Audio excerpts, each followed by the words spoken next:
دوستو السلام علیکم۔ آج ہم جانیں گے امام مہدی کا ظہور کب ہوگا اور کہاں ہوگا، اور امام مہدی کے ساتھ حضرت عیسیٰ علیہ السلام کا ظہور بھی کب ہوگا، اور امام مہدی کے ہے سیدھی راہ پر لے جانے والا۔ امام مہدی ہمارے نبی کریم صلی اللہ علیہ وسلم کی نسل سے ہوں گے۔ رسول صلی اللہ علیہ وسلم نے قیامت سے پہلے نشانیوں کو بتایا تھا کہ یہ نشانیاں پیش آئیں گی، امام مہدی کا ظہور قریب ہوگا، اور ان میں سے ایک بڑی نشانی امام مہدی کے بارے میں بھی ہے جو کہ آپ کی نسل میں سے ہوں گے۔ ایمان والوں پر جب رسول صلی اللہ علیہ وسلم نے فرمایا کہ جب ایمان والوں پر ظلم ہو رہے ہوں گے،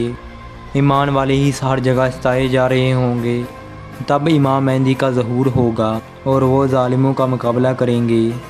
وہ ساری امت مسلمہ کو ایک کریں گے، دنیا میں عدل اور انصاف پھیلائیں گے، جس کا یہاں تک کہ مکہ میں نماز بھی عطا کریں گے جہاں پر حضرت عیسیٰ علیہ السلام کا بھی ظہور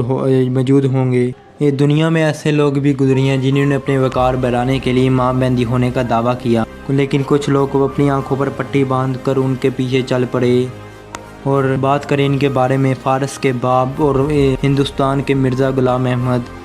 ان دونوں نے اپنے آپ کو امام مہدی یا پھر نبی کے طور پر ظاہر کیا۔ کئی سارے لوگوں نے ان کو نبی مان لیا تھا اور ان کی طرفداری کرنے لگے تھے، اور یہ جاننا ضروری ہے کہ امام مہدی کے آنے سے پہلے کون سی نشانیاں ظاہر ہوں گی، اس کے بعد ہی امام مہدی دنیا میں تشریف لائیں گے۔ صرف یہ جو دو لوگ نہیں، تاریخ میں ایسے کئی چند لوگ گزرے ہیں جنہوں نے امام مہدی ہونے کا دعویٰ کیا ہے، جو ہمارے نبی کریم صلی اللہ علیہ وسلم نے فرمائی تھی نشانیاں وہ ضرور ظاہر ہوں گی امام مہدی کے آنے سے پہلے۔ اللہ کے رسول صلی اللہ علیہ وسلم کو یہ بات فرمائے ہوئے کئی صدیاں گزر چکی ہیں، اور جو لوگ امام مہدی کے انتظار میں بیٹھے ہوئے ہیں وہ ایک اندھیرے میں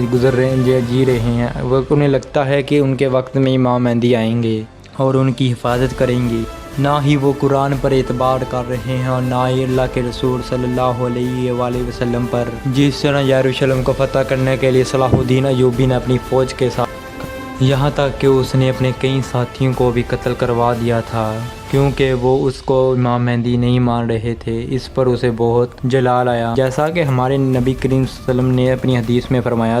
بیان فرمایا تھا کہ یہاں تک کہ شیعہ جنہیں اپنا 12واں امام مانتے ہیں، جن کا نام محمد بن حسن ہے، اور یہی وہ مانتے ہیں کہ یہی امام مہدی ہیں اور آخری وقت میں دنیا میں ظاہر ہوں گے، اور ان کی پیدائش 868 میں سمرا میں ہوئی تھی، اور جیسے کہ مرزا غلام احمد، اس پر بے شمار لعنت ہے، یہ ان انسانوں میں سے ایک انسان تھا جس نے امام مہدی ہونے کا دعویٰ کیا تھا، اور جنہوں نے امام مہدی ہونے کا دعویٰ کیا تھا وہ ان نشانیوں پر نہیں اترے تھے جو ہمارے نبی کریم صلی اللہ علیہ وسلم نے فرمائی تھی۔ میں آپ کو کچھ ایسی نشانیاں بتاؤں گا جسے جان کر آپ کا ایمان بڑھ جائے گا اور امام مہدی کے بارے میں بھی آپ کو معلوم